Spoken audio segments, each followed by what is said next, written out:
But let's go straight to lifestyle because this is something which troubles me a lot.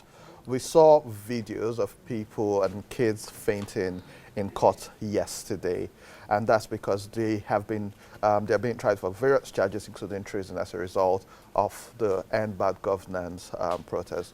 Like I said in the opening monologue, I think it's very insensitive for children to be tried with adults because they should be tried in the juvenile court. And I'm not a lawyer, and it may be sub judice, but that's something we need to care about the human beings and the human part of this, and seeing people faint in court. It makes you wonder, how have they been feeding? How have they been surviving?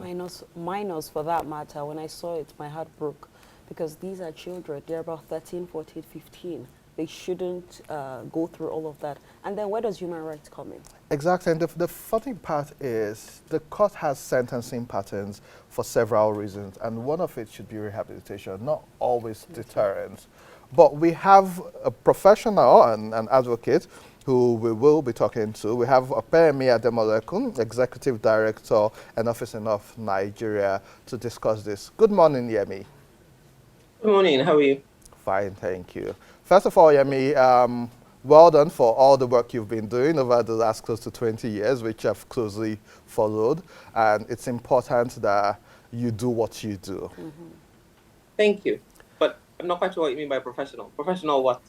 No, well, basically, in fighting for the rights of people, for the average Nigerian, and I remember you talking about the highest office, which is the office of the citizen, and this is something that you've dedicated your life to, and so it is a big deal. Not a profession. It is, and you're quite right. It's something. And thank you very much. It's something that I've done over almost 15 years now. But I think I bulk a bit about calling it a profession. I think we all should care. Both of you talked about it in your intro. Yeah. Issue of humanity, and I think part of the challenge of why Nigeria is where it is I think in some ways that a lot of people outsource their humanity, if I want to put it that way. But thank you guys for caring enough to talk about it today. Yeah, so paint a picture for me. I saw a post on your LinkedIn page yesterday, which caught my attention, and then I saw another bit by Punch Nigeria, and we have to have this conversation. What exactly is going on? What is this story? So, as you framed, in August, we had End Bad Governance protests across the country, and these people were arrested in Lagos, in different cities. And part of the accusations really was that people wanted to change the regime by carrying placards. And I'm saying that not to be funny. I'm saying that because that's actually what is in the charge sheet for citizens of the Federal Republic of Nigeria who took to the streets to say that they were hungry. And in framing their discontent, the government is saying that they were trying to change government by carrying placards. And in this particular case, part of the people that were rounded up for protesting were minors. The charge sheet actually has their ages 14, 15, 16, 17-year-olds, which contradicts what the lawyer of the state said when he said the boys that were brought to court were married men. So I think it's the clarity of that just needs to be laid out very clearly that it is on their charge sheet that they are minors. This was in August. They've been kept in custody for over 90 days and not charged. I think when they initially came to court a few weeks ago, about a month ago or so, a number of them were actually charged. And these ones that were brought to court yesterday were now just being arraigned. And what we saw in court, which is why technically children, you're supposed to blur their faces. So I guess in the future, they're not kind of traumatized by seeing themselves on media or on platforms. People literally just forgot and were so eager to let the world see what they were seeing that unfortunately their faces were made public.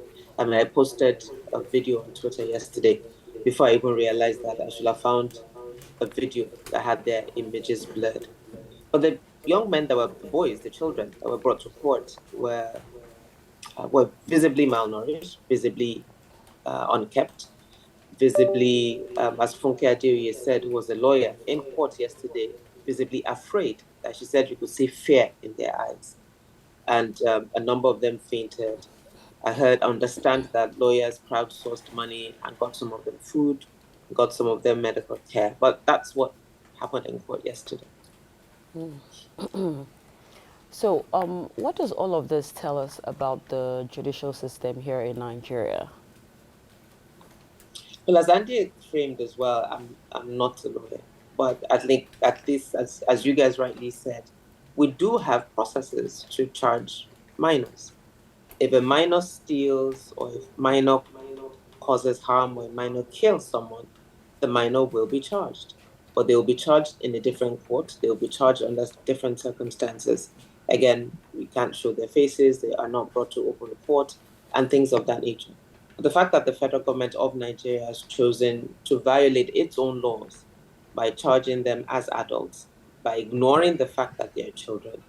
And so you have lawyers doing this. You have a judge in court sitting in judgment who is not able to say, lawyers, this is not proper. Yes, you might want to charge them for whatever, but this is not proper. Charging them, and what we then found out yesterday was that they remanded them to Kuje prison. But the prison refused to take them because apparently you're meant to have a remand order per individual. What they did was they wrote one order for all of them. And so the prison rejected them. And I understand that they're the IRT. I forget what IRT stands for in Abuja. And there are challenges with that as well, because IRT has a bad reputation of abuse, forced disappearances, torture, and that's where you're keeping children. Well, the Attorney General of the country issued a statement yesterday that he will ask for the papers today for it to be reviewed so he can, in a sense, maybe decide what he can do. But luckily, I understand as well that the Constitution says he can't take over the case in his office and then, in a sense, drop the charges against the children. And that's what we're hoping that he does. Again, it says a lot that the Attorney General of the Federation did not know for 3 months that these children were being charged. I think it's quite disheartening, um, the effects of lack of communication, because there's constantly this lack of accountability where no one is taking responsibility for what's going on. And we had 8 years of President Muhammad Buhari where most of the times we heard, I wasn't aware. We had that with Goodluck Jonathan. And then now we have people who were told the president knows how to pick the best set of people. But you now see all that is going on. And like you heard in our opening monologue, this last week has just had a whole lot of lawlessness in this country, from the dishonorable honorable to a minister almost threatening people, and then this. The office of the citizen is the highest office in the land.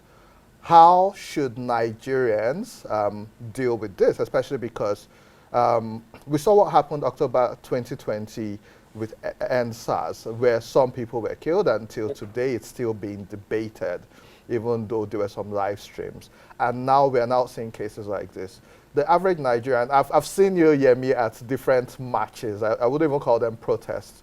And I have been in my own days.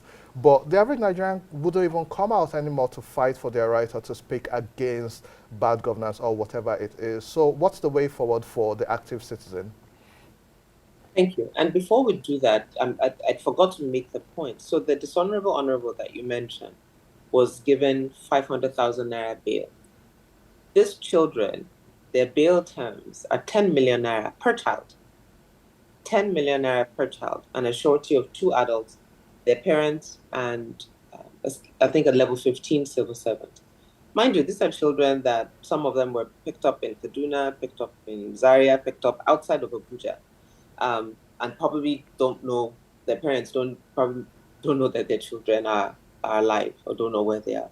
And just to show you again the incompetence of our judiciary system with the kind of bail terms that have been given, again, to children.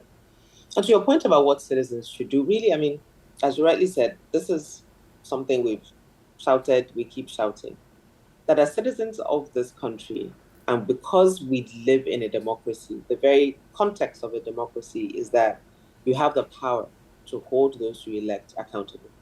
And this power is not just during elections. Yes, it's hard work. Yes, it can be annoying. Yes, it can be frustrating. Yes, there are a gazillion things we're dealing with. But a constant reminder that when people are not held accountable, this is what happens. the Attorney General of the Federation could come out and step up because of the outcry of what happened yesterday. When they were first brought to court, the LinkedIn post that you referred to, I did a post then, and this is over a month ago. He cannot say, I'm sorry, that he does not know. But this is the Nigeria. So it wasn't maybe we didn't, again, that's maybe the point to make. We didn't shout loud enough. And now we have children fainting in court, we have images of children, and everybody's talking about it. It's in newspapers, it's on TV shows, it was on TV last night, it's on TV this morning. Lawyers are aghast, and then they're calling themselves to order. And now the Attorney General is suddenly like, oh, really? This is happening? Oh, gosh, we need to do something. We can't do this. So that's, for me, I hope that is the lesson that citizens take away. That until we consistently make our voices loud enough, that we remind the people who have elected office, whether you voted for them or not, however they got into office. And those are valid issues and valid issues for different fora. But the fact that they are the ones that hold the office of president, of governor, of senator, of House of Rep member, we have a duty as citizens who employ them and who by extension pay their salaries to hold them accountable. And in holding them accountable is making phone calls, is amplifying voice, is writing a petition if need be. And if people get tired enough, maybe showing up on the streets. What role do you think human rights organizations can play now to help these kids? Because the news is already out there. Right now, all we can do is to play our own part. So where do, apart from citizens, which you've just spoken about, where do human rights organizations come in to help these children? Thank you. And as I said, media playing their part and people giving platforms like yours for people to talk about it, to raise awareness. And human rights organizations, the children are represented by a human rights organization in terms of a law firm. Hope Behind Bars from Kadiri has done an excellent job just advocating for them. They left prison, court with them yesterday, trying to figure out where they were going to take them. We saw this footage of the Honorable Minister of Women Affairs showing up and passing out food, but that was yesterday. Today, who makes sure that they get fed? So yeah, human rights organizations are advocating, they're representing them in court, they're raising awareness, raising the issues. As I said again, Funke was a person talking on TV last night. I'm here talking on TV this morning to raise awareness and help citizens frame the issues so there's clarity around what's going on. Yemi, thank you so much. We will continue to watch as this story develops. But something which you said and is very crucial is that the voice of the people actually matters. And we've seen it actually leads to change. Yeah. I recall a couple of weeks ago, it was a case about the NDLA having some regulations about requirements for women to travel, and people spoke up against it, and that got changed. And so, never stop speaking up. We will continue doing our part, and we'll continue to follow up on the story. Thank you so much for your time, Yemi. Thank you, guys. Thank you very much. Have a good day. That's Yemi Ademolekun, Executive Director and Officer